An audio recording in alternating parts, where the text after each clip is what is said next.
Proclamação do Evangelho de Jesus Cristo, segundo Mateus.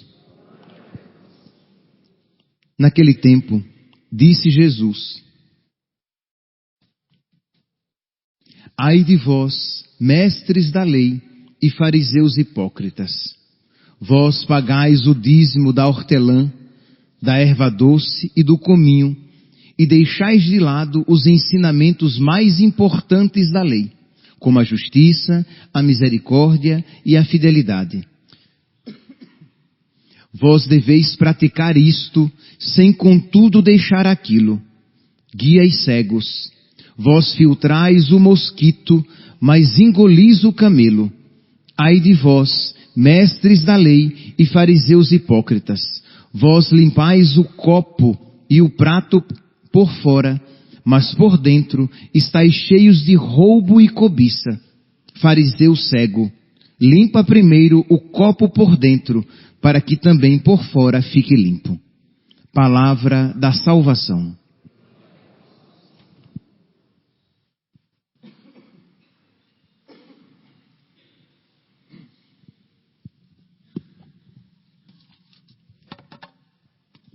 Caríssimos irmãos e irmãs, celebramos hoje, temos a alegria de celebrar hoje o dia de Santa Mônica.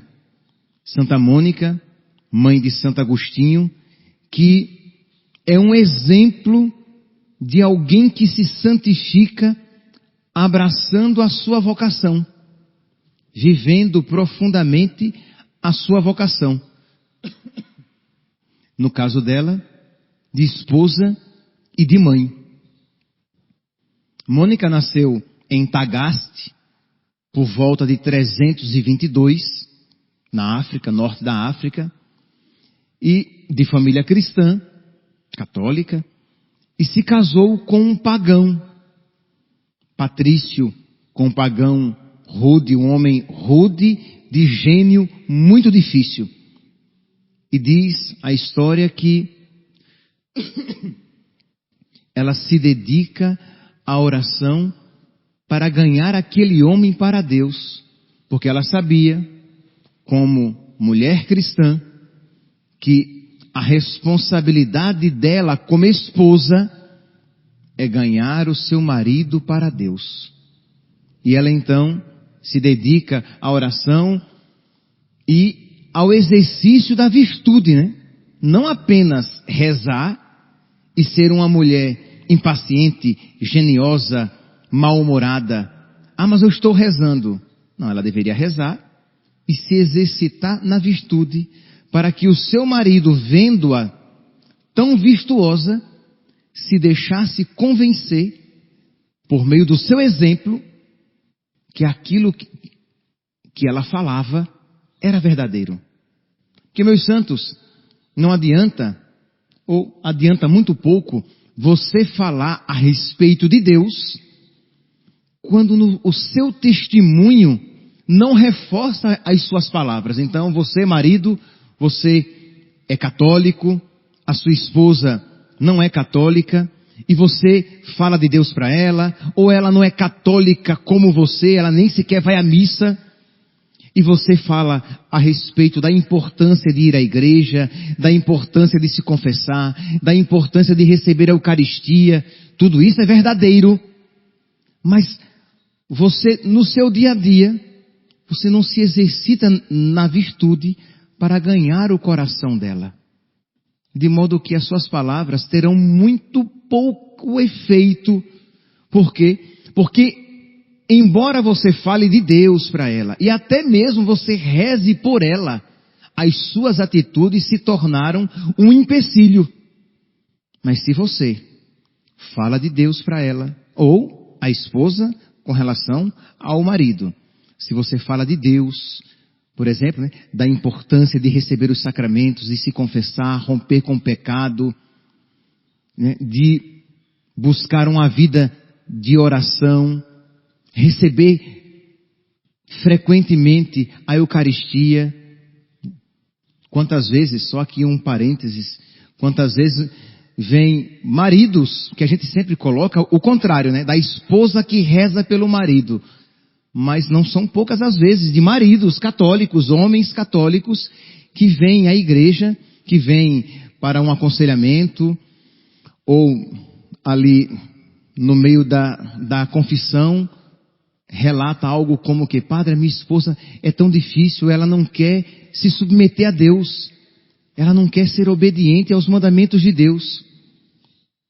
E eu sempre vou perguntando: você fala sobre Deus para ela? Falo, padre. Você reza por ela e oferece pequenos sacrifícios, penitências por ela, pela conversão dela, pela mudança do coração dela? Faço.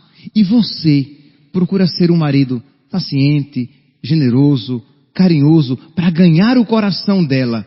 E aí sim, você ganhando o coração dela como esposo, ela vai ouvir com muito mais facilidade qualquer coisa que você disser. Padre, eu perco a paciência, eu fico irritado em casa. Você perdeu um dos caminhos para você ganhar a pessoa. Então isso tanto vale para o marido em relação à esposa, como a esposa em relação ao marido.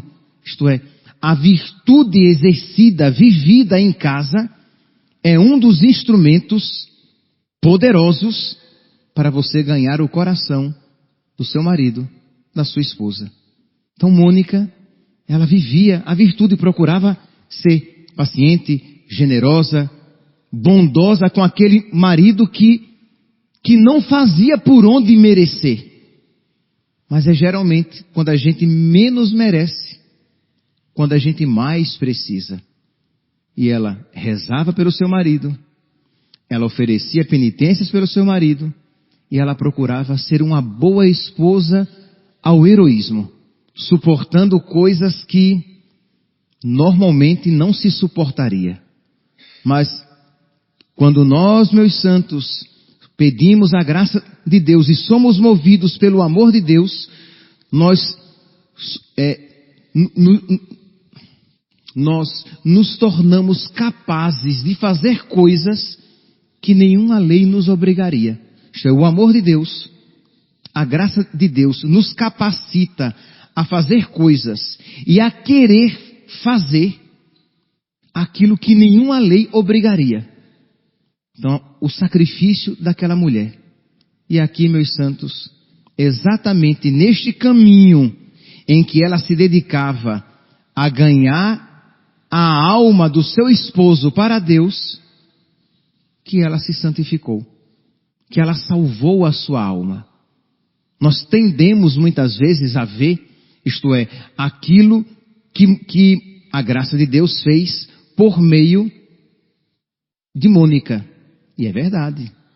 Mas nós muitas vezes nos esquecemos que foi nesse caminho de ela se exercitar para ganhar o seu marido que ela se santificou. E que ela talvez nem fosse para o céu se ela não tivesse aquele marido difícil e aquele filho que nós iremos daqui a pouco meditar, por quem ela se dedicou para ganhá-lo para Deus. São Padre Pio, né? Ele vai dizer que ele não teria se salvado se ele não tivesse passado por todas aquelas provações. Padre Pio diz que não se salvaria se ele não passasse por aquelas provações, isto é, os caminhos de Deus, muitas vezes desconhecidos a nós, mas que fazem com que tudo o que acontece na nossa vida, se estivermos na amizade com Deus, concorra para a nossa salvação. Então, as pessoas difíceis que Deus permite que passem pelo nosso caminho, as dificuldades pelas quais passamos, doenças que possam chegar até nós, tudo aquilo que à primeira vista poderia ser simplesmente mal e desagradável, se nós estivermos unidos a Deus, se tornarão fonte de bênçãos. Imagine, repito, aquele marido difícil, aquele homem insuportável, foi fonte de bênçãos para que hoje nós chamemos Mônica de Santa Mônica. Meus irmãos, quando nós aprendemos a olhar as coisas a partir desta ótica, o nosso coração se enche de ânimo, de alegria. Então você pode dizer, padre, quer dizer então que aquela dificuldade financeira pela qual eu estou passando, se você, meu santinho, se unir a Deus, esta dificuldade financeira vai se tornar uma fonte de bênçãos para a sua vida. Agora, claro, se você não se agarrar com Deus, as dificuldades da sua vida vão afundá-lo, vão submergi-lo nelas. Você vai morrer afogado e sufocado por todos esses problemas. Você vai morrer revoltado com o intrujão de mulher que vive do seu lado. E você vai morrer revoltada com aquele marido insuportável com o qual você se casou e que você não aguenta mais. Porque você se afastou da graça de Deus. Mas se você se mantiver na graça de Deus, ouvindo a sua palavra, recebendo os sacramentos, principalmente recebendo de uma maneira frutuosa a Eucaristia, você vai aprender a ter os mesmos sentimentos de Cristo. E aí aquilo que você suplica para o seu cônjuge, para a sua esposa, para o seu marido, você vai aprender também a desejar para você.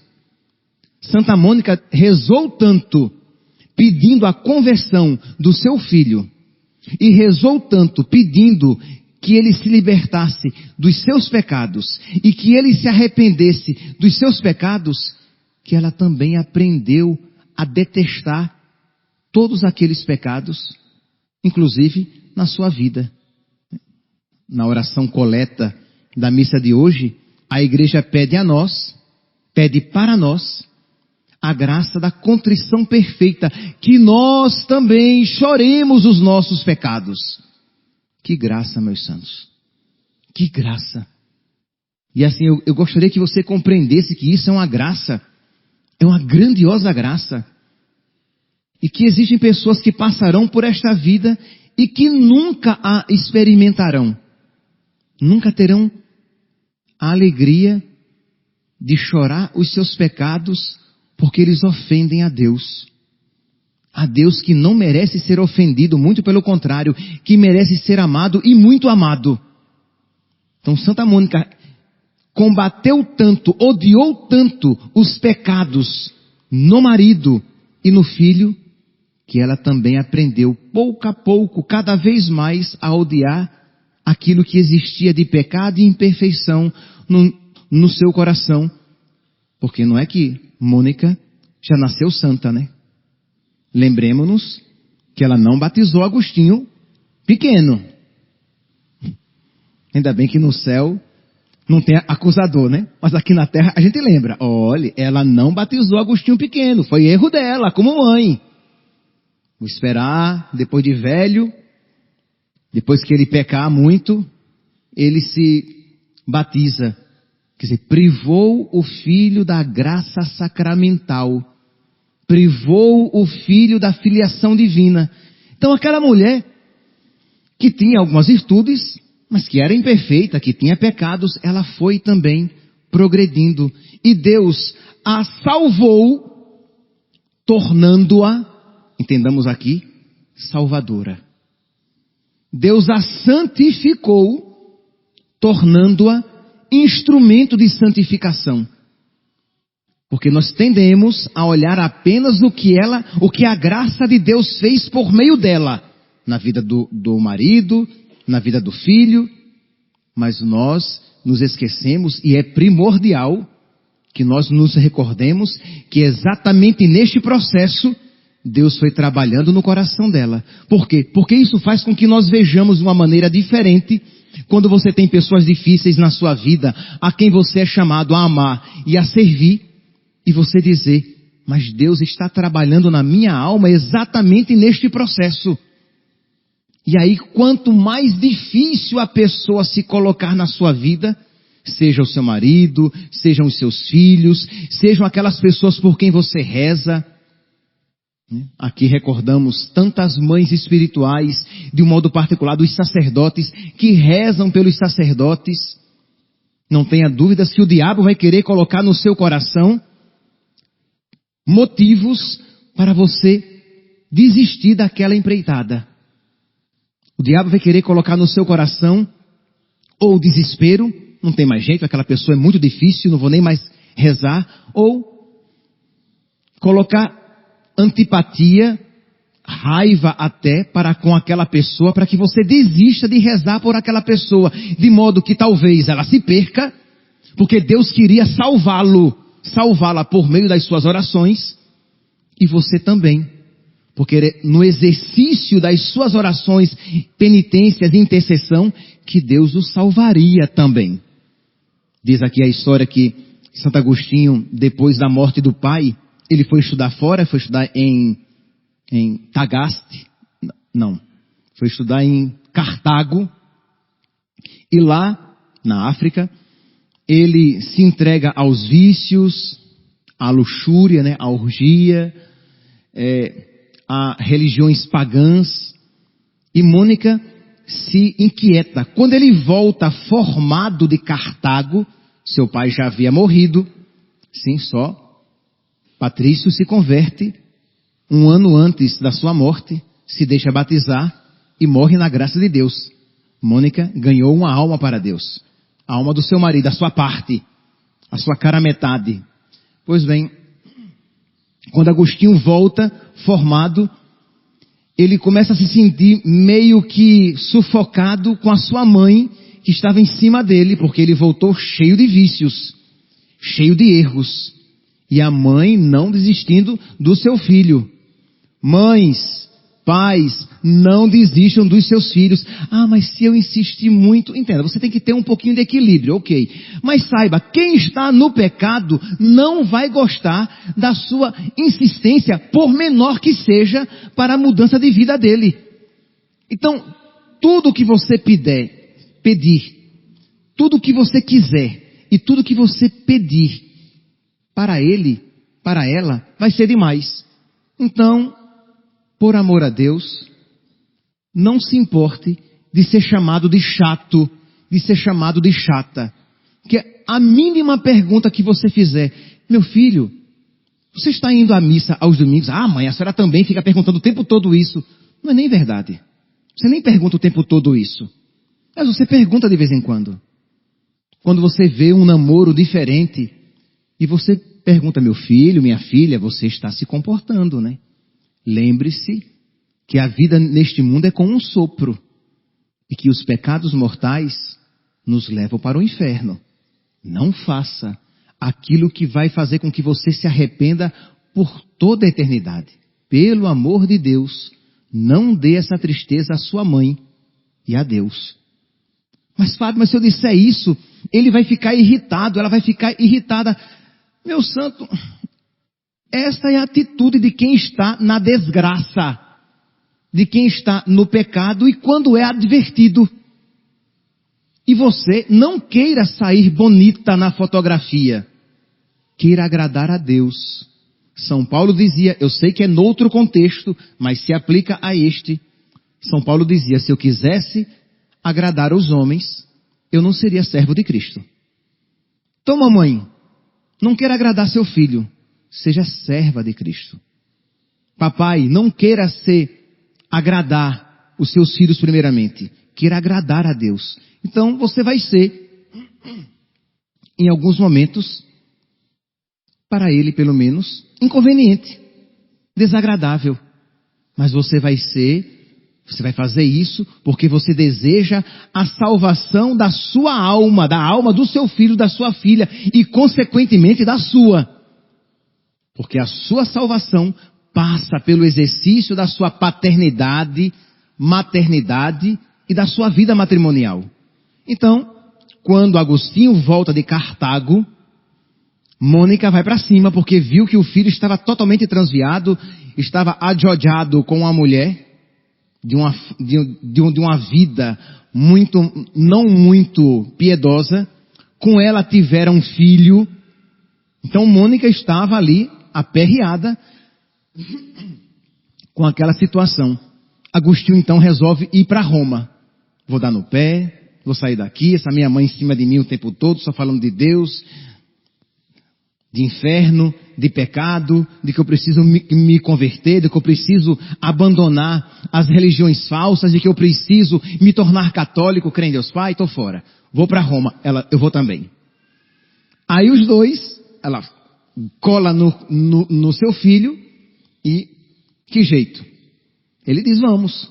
Chegando ao porto, ele diz à mãe, mãe, o navio vai atrasar.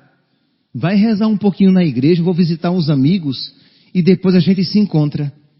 A mãe vai rezar. E ele vai-se embora, sem a mãe. E ele mesmo diz que enquanto a mãe por ele chorava e rezava, ele dela fugia. Meus santos, vocês não podem imaginar o que o diabo colocou no coração daquela mãe. Ele não merece as suas orações. Olha o que ele fez. Abandonou você. Para que ficar rezando? E o que é que faz Mônica? Redobra nas suas orações e vai atrás do seu filho. Então essa perseverança dessa mulher que quer a salvação da alma do seu filho e este processo a santificou.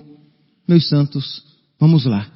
Que os pais tomem esta missão de rezar pelos seus filhos e de aqui e ali pagarem o preço de serem desagradáveis, pelo menos desagradáveis segundo a lógica do mundo, lembrando aos filhos que a vida neste mundo passa e que um dia estaremos diante do eterno juiz e que iremos prestar contas dos nossos atos.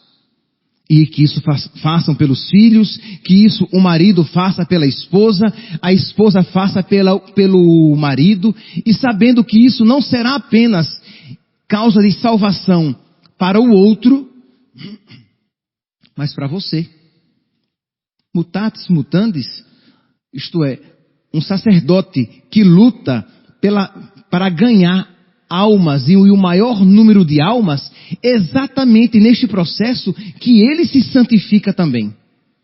Então, vamos renovar os nossos esforços, pedir a Deus um ânimo novo, pedir a Deus por intercessão desta santa mulher que nós hoje estamos celebrando, para que nós nos empenhemos com mais afinco para ganhar almas para Deus, principalmente daquelas pessoas mais próximas a nós que Deus colocou no nosso caminho. E os filhos, e os pais, e os esposos são os primeiros. Então, rezar, alguma penitência. Seu filho está num caminho perdido, o que é que você está fazendo? Eu estou rezando, ótimo, mas está fazendo também alguma penitência? Algum pequeno jejum que seja semanal? Uma penitência diária em que você renova, como que aquela viúva que ficava incomodando ao juiz, pedindo que lhe fizesse justiça. Você todos os dias, com aquela sua pequena penitência, você diz, Senhor, lembra-te do meu marido. Ou o marido, Senhor, lembra-me da minha esposa, que ela não se perca. Lembra-te dos meus filhos. E aí você coloca diante de Deus. E Deus, que quer ser convencido pelas suas orações, que não tenha dúvidas que Deus ama muito mais os seus filhos do que você. Mas Deus quer que você aprenda a amar de maneira divina, porque nisso consiste também a sua salvação, a sua santificação. Então vamos lá, primeiramente isso. Vamos renovar o nosso empenho para ganhar o maior número de almas para Deus. Ao mesmo tempo, ter uma visão cristã, católica, das contrariedades da nossa vida. Com muita facilidade, nós abandonamos a vida de oração e nós nos desanimamos quando coisas tristes acontecem a nós, quando as coisas não acontecem segundo as nossas expectativas, e às vezes é o caminho de Deus que começa a ser desenhado na minha vida. Então vem aquela doença que eu não esperava, e será exatamente por meio daquela doença que a minha alma será salva. Aquela dificuldade financeira, aquela pessoa difícil, ou que se tornou difícil na minha vida, e será exatamente por causa daquela pessoa difícil, que Deus vai começar a trabalhar e a modificar o meu coração. Então isso faz com que eu me coloque diante das situações mais adversas com confiança na divina providência. Não é pensamento positivo de que tudo vai dar certo. Nada disso, isso é bobagem. É confiança na divina providência, que Deus que pode fazer com que tudo concorra para o meu bem, se eu estiver na amizade com Ele, se eu estiver lutando com as armas que Ele me dispõe, se eu estiver debaixo da sua luz e desfrutar da sua graça. Que nós hoje então, meus santos, peçamos a Santa Mônica que interceda por nós, para que em todas estas circunstâncias nós sejamos mais do que vencedores, graças àquele que nos amou. Louvado seja nosso Senhor Jesus Cristo. Para sempre seja louvado.